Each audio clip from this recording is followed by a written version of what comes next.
it's Joel Bauer, business leverage expert and co-founder of Skirmish Strategies. And today I'm gonna go over the 3 biggest mistakes entrepreneurs make when hiring their first employees. Now, this is something that happens a lot because entrepreneurs, as they grow, obviously at some point, they can't do it all on their own and they have to hire. But we didn't get into business or into the business that we wanted to because we were great managers all the time, or because we knew that someday we'd have this huge team. We got into it usually because we were inspired to do something for us, something that was important to us that could also be a way to take care of our family and do what we truly love. So there is a lot of entrepreneurs that get to a certain point and then they go, okay, well, I gotta hire a team.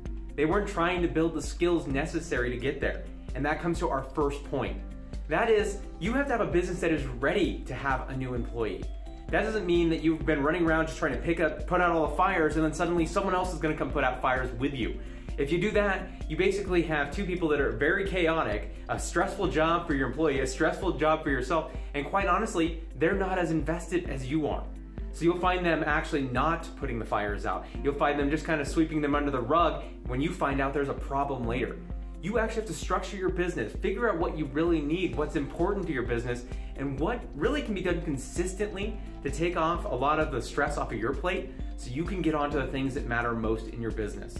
Now, I know that sounds like, okay, they're gonna get this really easy, sweet job and everything's organized and they get to know exactly what they're doing, but that's not what my life is like. And that's not what their life is gonna be like either. But if you can give them a foundation, a base, where they go, okay, when I get here most days, I'm gonna come in and I'm gonna do these things. I'm gonna check the social media channels. I'm gonna look through the email of the founder and find out what really needs to be addressed and if I can help them kind of get the steps moving on those pieces. I'm gonna look through and see if there's common questions on any of our social media channels. If we have a forum or a group that we're a part of, they can go and look for that. They can also take some of the design pieces, so there is a lot for them to do, but the more that they know what they're getting into and they can come and do it consistently, the more confidence they'll have and the better they'll get at it. Because they're actually gonna learn 2 things when they come into your business. And that first is gonna be you.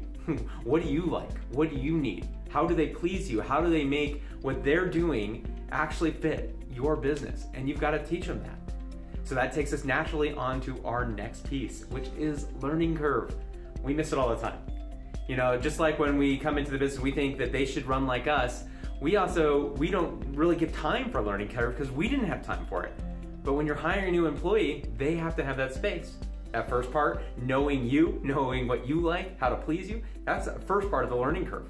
Second is the skills. Even if they come in with certain skills that you knew you needed, and that's why you hired them, they still don't know exactly how to do it for your business or what the best process is. Sometimes a lot of people, even with talented skills like graphic designs or video work, don't have a lot of the creative elements.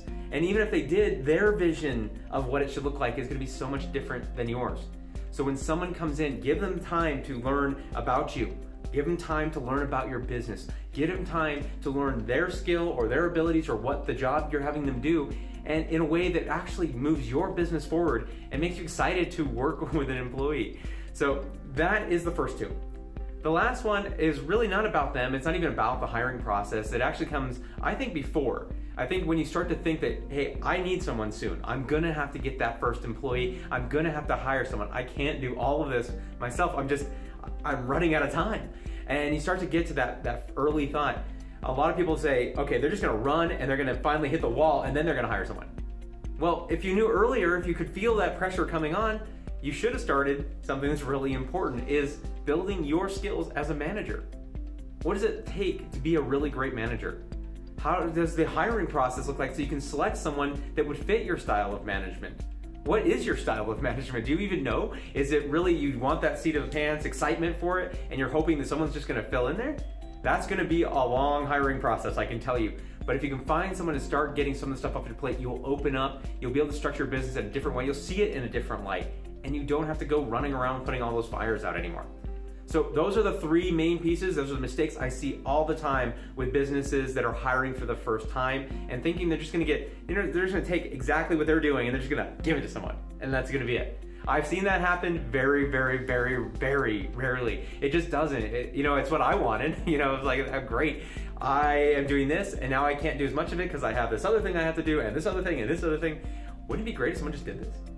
Yeah, but they're not me. They don't think like I do. They are employees. They are coming to not build my dream. That's what I'm doing. They're here because I need their assistance, and they're gonna trade their time for money, and that's what we're gonna do. So we need to set up in a way where we understand they're not entrepreneurs. They didn't fall in love with our business. It's not their baby. They can be really inspired and become excited, but give them that time, give them that learning curve to really get involved in the process and become part of a team. Give them some security around what they need to do, and really take it on yourself to learn the skills of being a manager. Hey everybody, it's Joel Bauer again, and I wanted to thank you so much for watching this video. If you learned something here or got excited about something you know you should be doing in your business, or simply enjoyed watching, please click on the subscribe now button and become a member of our amazing community. Also, if you know someone out there that could really benefit from this video, something they need for themselves or for their business, please share it with them. My mission in doing this was to help as many people as possible. And remember, always learn, grow, and leverage.